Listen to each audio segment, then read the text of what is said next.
Nakabook ng flight, June 30 aalis ako, July 1 babalik, pabalik sa Australia. Pero naiwan pa rin ang puso ko sa ibang bansa. Naaupo ako sa Asya na puno ng bigat ang dibdib. Piliting kumalma pero parang hindi makahinga sa sakit. Minahal ako ng Pilipinas, Vietnam nagdala ng sugat. Niloko, ninakawan pero gusto ko pa ring bumalik. Agad na miss ang flights, naubos pera, visa, nagkamali. Bawat maling desisyon parang naging parte ng sarili. Yeah, pumunta ako rito para lang makahinga sandali. Pero kahit saan magpunta, dala ko pa rin ang bighati.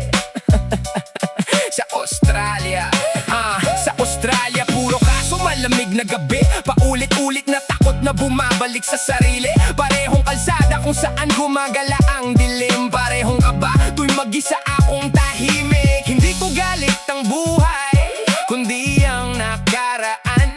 Mas may puso pa akong nakita sa banyagang tahanan. Ayoko nang umuwi, ayoko nang umuwi. Wala nang natira kundi bigat sa dibdib. Takot, problema, at buhay na malungkot pili. Ayoko nang umuwi, ayoko nang umuwi, ayoko nang umuwi, ayoko nang umuwi.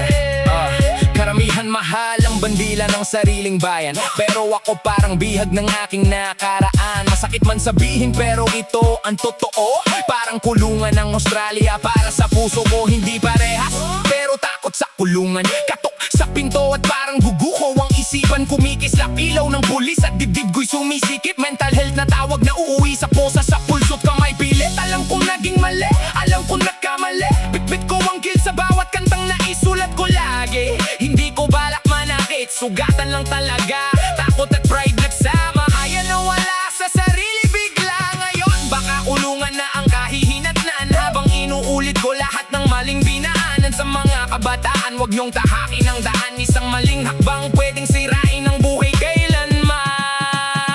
Ayoko nang umuwi, ayoko nang umuwi. Babalik sa takot at gabing mag-isa. Babalik sa kaso at bigat na dala.